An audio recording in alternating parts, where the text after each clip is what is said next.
धर्मवीर भारती की कनुप्रिया से तुम मेरे कौन हो। तुम मेरे कौन हो कनु, मैं तो आज तक नहीं जान पाई। बार बार मुझसे मेरे मन ने आग्रह से, विस्मय से, तन्मयता से पूछा है, यह कनु तेरा कौन है, बूझ तो। बार बार मुझसे मेरी सखियों ने व्यंग से, कटाक्ष से, कुटिल संकेत से पूछा है, कनु तेरा कौन है री, बोलती क्यों नहीं। बार बार मुझसे मेरे गुरुजनों ने कठोरता से, अप्रसन्नता से, रोष से पूछा है, यह कान्हा आखिर तेरा कौन है। मैं तो आज तक कुछ नहीं बता पाई। तुम मेरे सचमुच कौन हो कनु।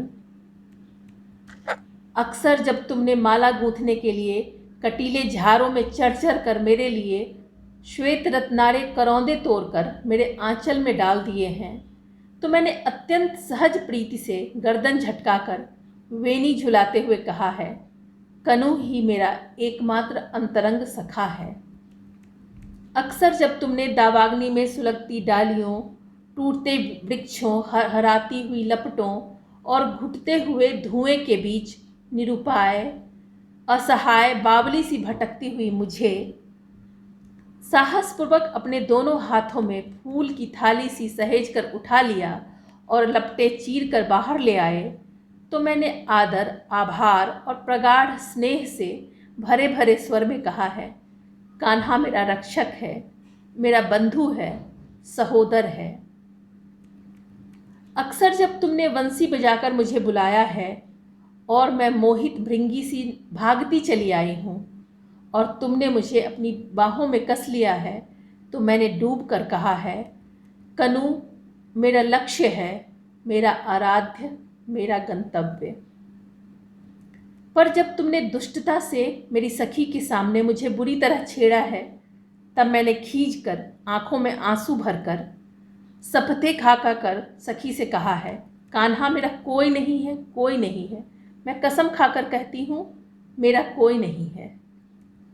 पर दूसरे ही क्षण जब घनघोर बादल उमड़ आए हैं और बिजली तड़पने लगी है और घनी वर्षा होने लगी है और सारे वनपथ धुंधलाकर छिप गए हैं, तो मैंने अपने आंचल में तुम्हें दुबका लिया है और सहारा दे देकर अपनी बाहों में घेर गांव की सीमा तक तुम्हें ले आई हूँ।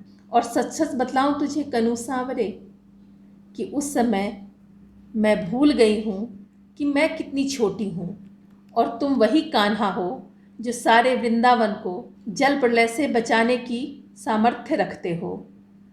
और मुझे केवल यही लगा है कि तुम एक छोटे से शिशु हो, असहाय, वर्षा में भीग भीग कर मेरे आंचल में दुबके हुए। और जब मैंने सखियों को बताया कि गांव की सीमा पर चितवन की छाह में खड़े होकर ममता से मैंने अपने वक्ष में उस छौने का ठंडा माथा दुबकाकर अपने आंचल से उसके घने घुंघराले बाल पोंछ दिए, तो मेरे उस सहज उद्गार पर सखियां क्यों कुटिलता से मुस्काने लगी, यह मैं आज तक नहीं समझ पाई। लेकिन जब तुम्ही ने बंधु तेज से प्रदीप्त होकर इंद्र को ललकारा है, कालिया की खोज में विशैली यमुना को मथ डाला है, तो मुझे अकस्मात लगा कि मेरे अंग अंग से ज्योति फूट पड़ी है। तुम्हारी शक्ति तुम मैं ही हूँ, तुम्हारा संबल, तुम्हारी योग माया इस निखिल पारावार में ही परिव्याप्त हूँ, विराट, सीमाहीन, अदम्य, दुर्दांत। किंतु दूसरे ही क्षण जब तुमने वेदसलता कुंज में गहराती हुई गोधूली बेला में आम के एक बौर को चूर चूर कर धीमे से अपनी एक चुटकी में भरकर मेरे सीमांत पर बिखेर दिया, तो मैं हतप्रभ रह गई। मुझे लगा इस निखिल पारावार में शक्ति सी, ज्योति सी, गति सी फैली हुई मैं अकस्मात सिमट आई हूँ, सीमा में बंध गई हूँ। ऐसा क्यों चाहा तुमने कान? पर जब चेत हुआ तो मैंने पाया कि हाय सीमा कैसी। मैं तो वह हूँ जिसे दिग्वधु कहते हैं, कालवधु। समय और दिशाओं की सीमाहीन पगडंडियों पर अनंत काल से अनंत दिशाओं में तुम्हारे साथ साथ चलती आ रही हूँ, अनंत तक चलती चली जाऊंगी।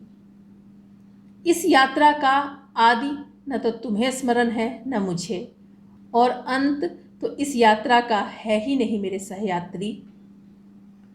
पर तुम इतने निठुर हो और इतने आतुर कि तुमने चाहा है कि मैं इसी जन्म में, इस थोड़ी सी अवधि में जन्म जन्मांतर की समस्त यात्राएं फिर से दोहरा लूं, और इसीलिए संबंधों की इस घुमावदार पगडंडी पर क्षण क्षण पर तुम्हारे साथ मुझे इतने आकस्मिक मोड़ लेने पड़े हैं कि मैं बिल्कुल ही भूल गई हूँ कि मैं अब कहाँ हूँ और तुम मेरे कौन हो।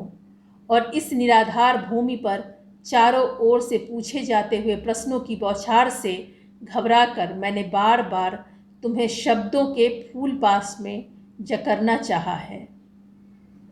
सखा, बंधु, आराध्य, शिशु, दिव्य, सहचर और अपने को नई नई व्याख्याएं देनी चाहिए है।